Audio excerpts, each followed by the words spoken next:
Listen students, listen carefully. I'm your Aditi ma'am and I know you all have been studying very carefully with all your energy, but we have to keep track of all the updates given by CBSE as well, so as to be prepared for the battleground. Right now, these are 6 major updates that CBSE has given in the past a month or two that you might have forgotten about or you completely missed about. So I'm here to recall you all the updates. I'm here to tell you all the updates that you might have missed earlier. Okay, let's start with the very first one. The first one is section wise attempt is mandatory.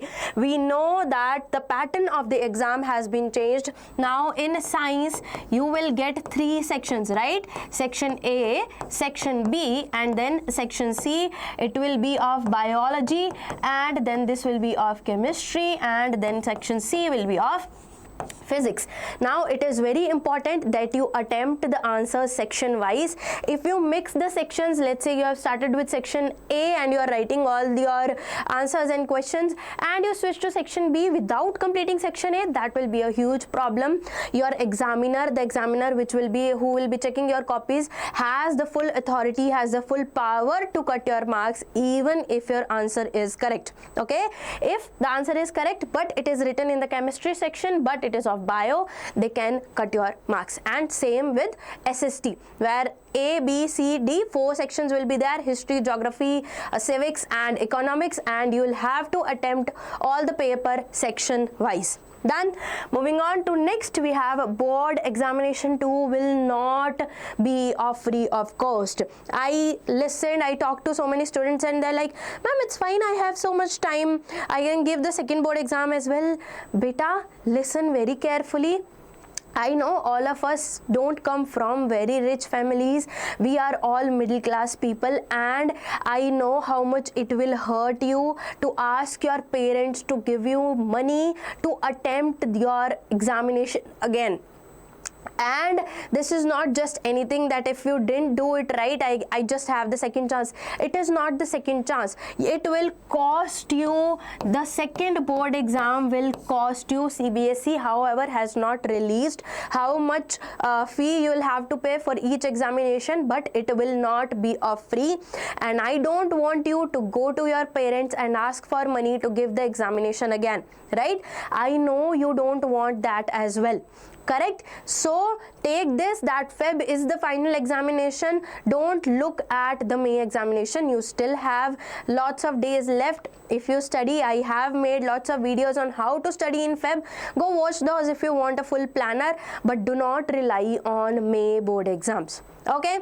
Now, following that, board exams 2 has an eligibility criteria as well. You cannot just wake up one day and decide that okay, I'll give board exam 2. First, you have to be present in board 1 examination, in Feb examination. Attendance in the Feb exam is mandatory. If you didn't attend Feb exam, you won't be allowed to sit in May exams as well. Done. First is passing at least 3 exams in Feb attempt is mandatory. If you are failed in all the examinations, you are directly failed. You will have to give 10th class again. You cannot sit in May boards if you are not passed in at least 3 papers.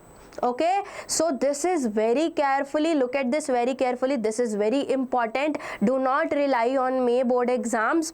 That is an attempt to improve your marks, definitely, but it is not something that you can take lightly. First, you'll have to pay for it. Second, you have to attempt Feb exams, that is mandatory. And third, you have to pass at least 3 subjects to even sit in board 2 examinations. Done?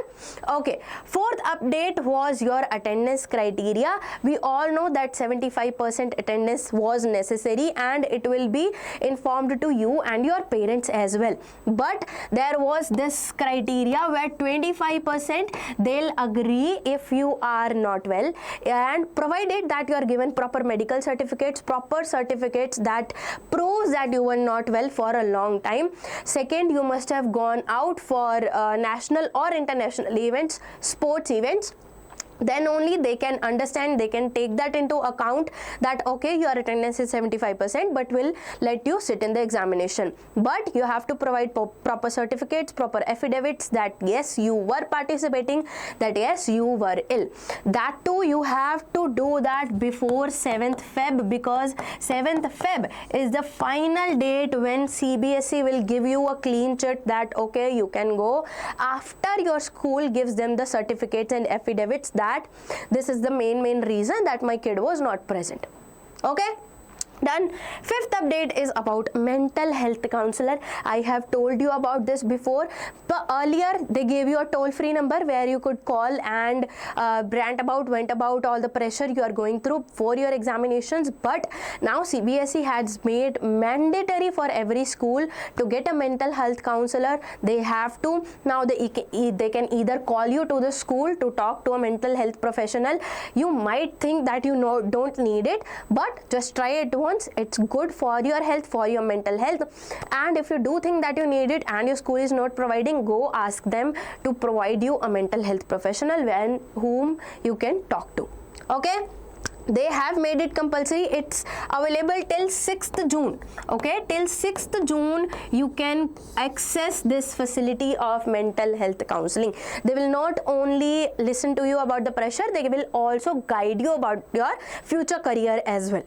Okay, 6th update and the final update is your admit card release. There are lots of questions around the corner that ma'am, when will we get our admit card? There are so many illusions, so many false mistakes, fake news that the admit card is released or not. But CBSE has made it very clear on 3rd Feb, mostly around 3rd Feb. Around 3rd Feb, they will release the admit card. According to the previous year's analysis, we can also see that they release the admit card around the first week of Feb. So you can see, you can probably think that on 3rd Feb, around 3rd Feb, they will be releasing your admit card. Okay, now those were the 6 updates that CBSE has given in the past few days. One more thing is for the date sheet, they postponed the all the exams that were on 3rd March to 11th March. Okay, 3rd March, all the exams, usually those were simply some languages, Tibetan, Nepalese, all those kind of languages. Those exams that was on 3rd March, but because of Holi, they postponed it to 11th March. So if you have those exams, keep in mind that your exam won't be on 3rd March, it will be on 11th March. Now, those are all the updates that CBSE has given in the past month or few. Make sure you go through all this. Make sure you don't rely on May board examinations and you take Feb examinations lightly. You also have to go into your PU1 or +1, right? So make sure you do not do this mistake. We are all with you. And that is it for this video. Let me know if you have any doubt. I'll definitely cover that in the next video. Okay, bye.